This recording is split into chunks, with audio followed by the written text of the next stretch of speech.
Welcome back, and thanks for spending a few minutes with me on this channel.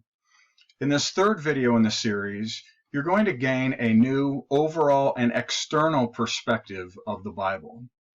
We'll quickly review the first two videos in the series. Links will be above, and then we'll jump right in. So as we talked about in our first video, we have this concept of a dual design with both a physical form and a dimensional form existing under one roof of consciousness. We simply then, to get a very good perspective of that existence, we overlaid time. And then in the second video, we talked about what was our purpose. When we looked in the first video and we said, well, our physical form in comparison to infinite future time is such a small microscopic amount of time, it almost is virtually negligible when compared to infinite future time that our dimensional form will exist. There had to be some purpose to our physical form even existing in the first place. And that, in the second video, we talked about that singular purpose was basically making a decision in your life to align with one side or the other of this dimensional battle that's raging between the powers of good and evil. So let's go ahead and obviously talk about the foundational document of the Bible, and let's gain some perspective. The old adage, don't judge a book by its cover, doesn't really apply when it comes to the Bible. Not only can we prejudge the validity and authenticity of the work without ever reading one verse, but a litmus test of its external factors should be our first task, because it is obviously a large document to absorb. It's going to require us spending an awful lot of time with it. So let's look at these external factors of it. So again, looking at this cover right now, the first thing I noticed, especially with this graphic, is how it has this latch on the side of it. I think this is how many people view the Bible, that it's something that it's under lock and key. It's very difficult to understand. Yes, it is. It takes an awful lot of effort at times, but that is if you look at it from a text that is very similar to regular books where you'd read from cover to cover. I never looked at it that way. I looked at this as guidance to look at if I wanted to understand one specific topic. I could look in one specific area. I didn't need to consume it like a novel. There are also those who prejudge the validity and authenticity of the Bible without ever reading one verse, who are not motivated to understand it, but rather discredit it by disbelief, its relevance for today, or even hatred. But regardless of whatever your position is, one's view of the Bible really comes down to individual choice or free will. Typically, a book is written by a single author. Well, there are obviously many books that have multiple authors. The norm is just one. The Bible, however, had 40 separate individuals that contributed to the final work. If this fact alone does not telegraph something very compelling, you may be flipping pages back and forth in the road atlas example that I gave in the first video, and not visualizing really the whole entire map. This separate external fact alone by itself telegraphs something extremely important. And here's why. Just think of 40 scholars with the task of creating an epic work that rivals the complexity of the Bible. While this process may begin civilly at the beginning, it quickly would turn contentious, because human nature would rear its ugly head into the process, and scholars would really start to argue about whose views would be admitted and whose would be denied. The result would obviously be far less than a perfect product. But further separations between all these authors to take into consideration are the many professions. Just as we have individuals that would write a book such as the Bible today of, let's say, doctors and lawyers and medical personnel, office staff, CEOs, people in politics, in government, they all come from different professions, and they all have different perspectives that they would all want to inject into the product. Think of all the different philosophies that these first 40 authors had, all their different worldviews. They came from different parts of the globe, and obviously they had different philosophies. The language, 3 languages that the Bible was written in, Hebrew, Aramaic, and Greek, those are, again, very compelling in and of themselves. Just think about trying to explain to somebody in a different language what it is that you're trying to talk about. And while it might be simple and easy to say hello or how are you or yes or no between languages, just think of the complexity of many of the whole context of the Bible and try and express that between different languages. That elevates the issue to a whole different level that most people don't realize. They just gloss over that. Oh, it was written in 3 languages. Well, that's really, really important. Think about all the different geographic locations that the authors came from, right? I think we can safely assume people in Africa and people in Asia and India and the States, across Europe, coming from different geographic locations, again, gives you an entirely different perspective of what's important, what's not important, and your views, just again, based on geography. But really, one of the most compelling elements of the separation of the 40 authors is that of time. The Bible was started in 1405 BC and ended in 95 AD. That's 1,500 years, or a millennial and a half. Just think about, just here, even in the United States, how life was 100 years ago, or 150 or 200 years ago.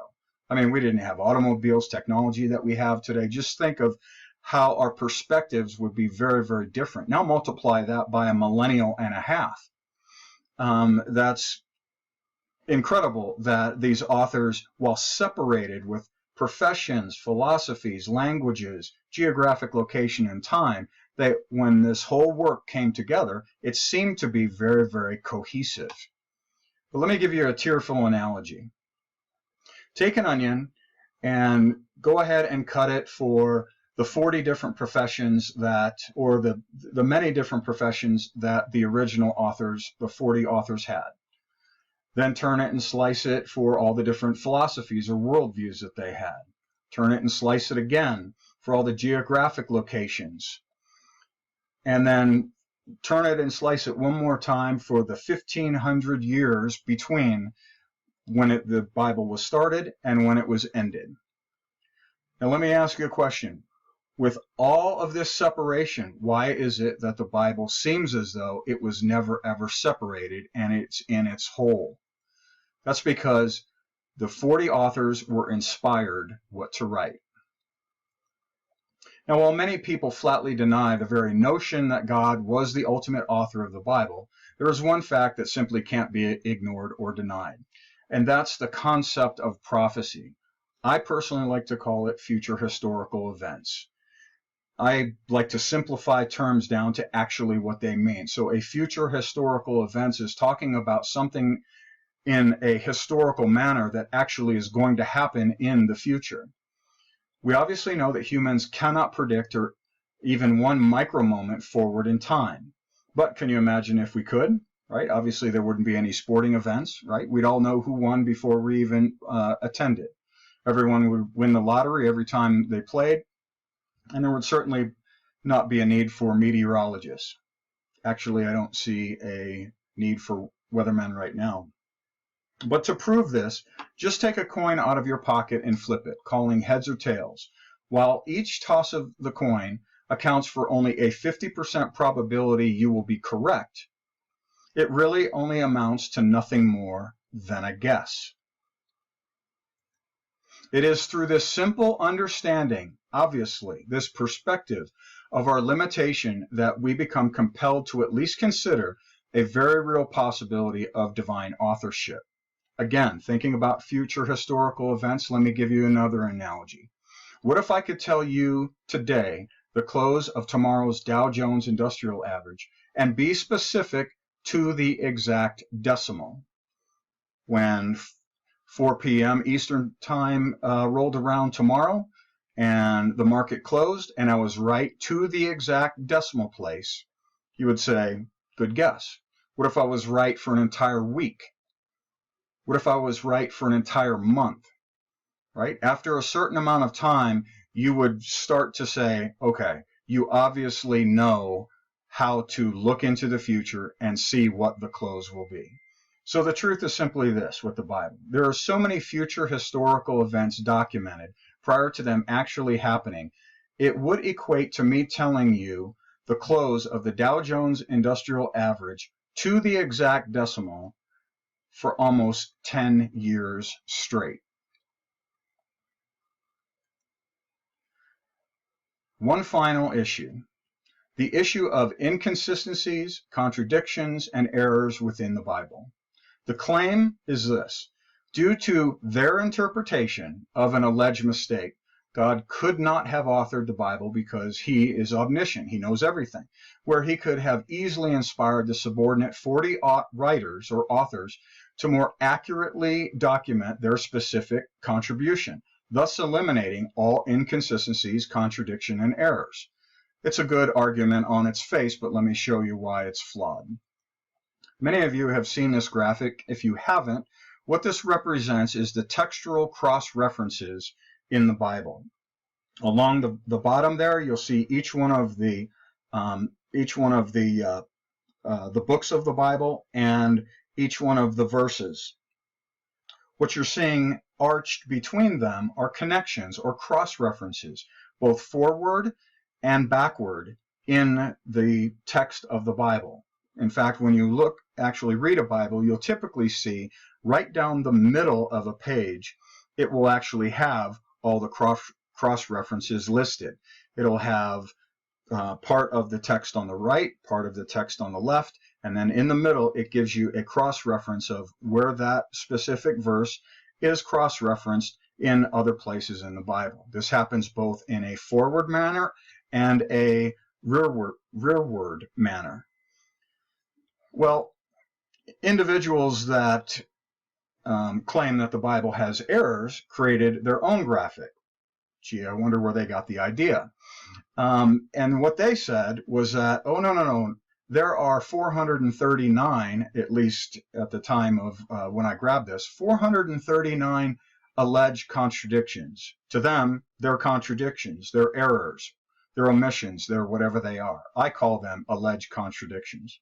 But there's 439 of them. Well, hold on a second. When you look at these two graphics, it doesn't look like they're very different, other than one's colored like a rainbow and one's all red. But what you really have to do is look at the numbers between them. Almost 64,000 textual cross-references compared to 439 alleged contradictions. Actually, the graphic should look more like this. And you might have to look very, very closely at the far right. You see one little red pixel in this image that actually is too big for the relationship between 439 and 63,779. But you get the point. The point is if you really want to talk apples to apples, this is what you're looking at. That would mean that the textual cross-references in the Bible, the accuracy rate of 63,779 to 439 is 99.99%.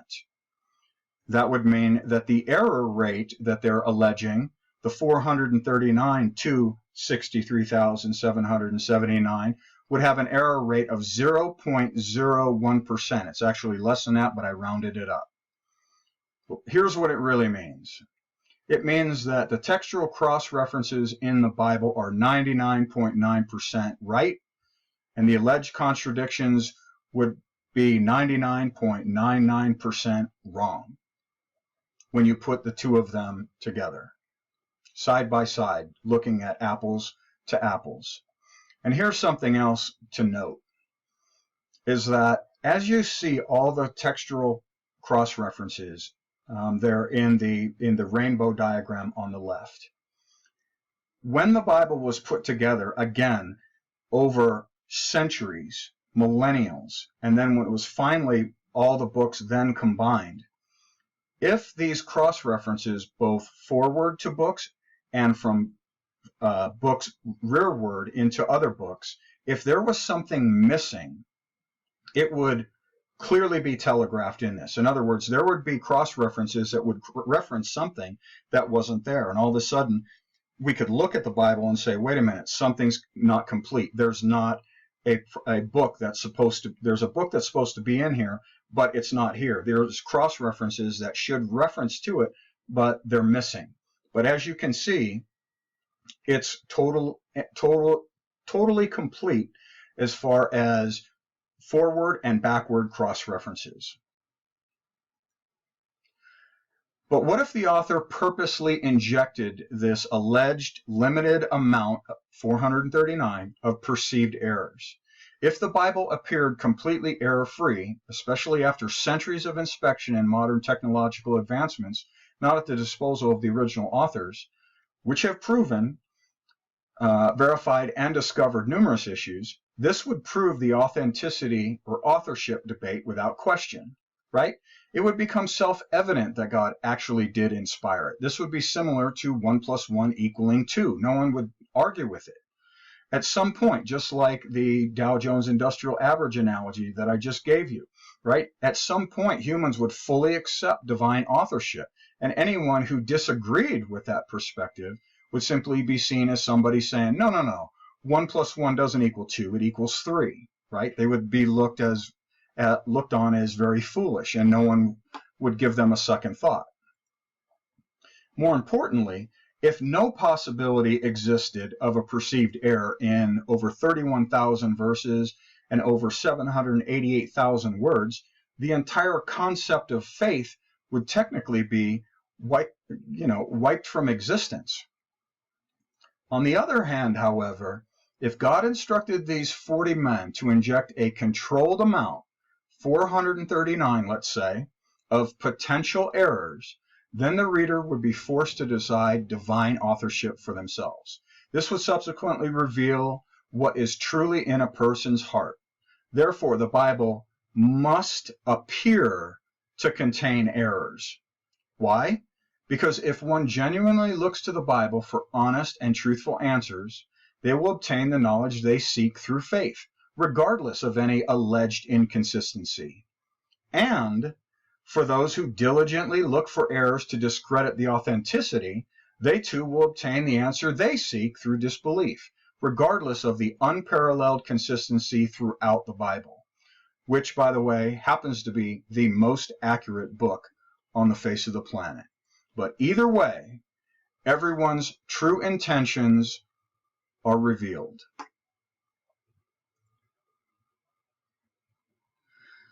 So that brings us to the end of our third video. Again, I'm just trying to lay some simple, basic, foundational groundwork to talk about our existence, about our purpose, and about the Bible. Again, we didn't go into the Bible and read it. We took external factors from it, and we just started analyzing it based on that.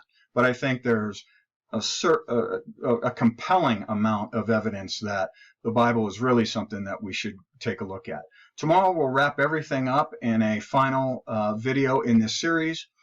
Talk a little bit about, we'll go into the Bible and actually talk about how it's telegraphing to us about dual design and about time and a lot of things about what we've been talking about so far. So again, thank you very much for your time. I really appreciate it, and I'll see you tomorrow.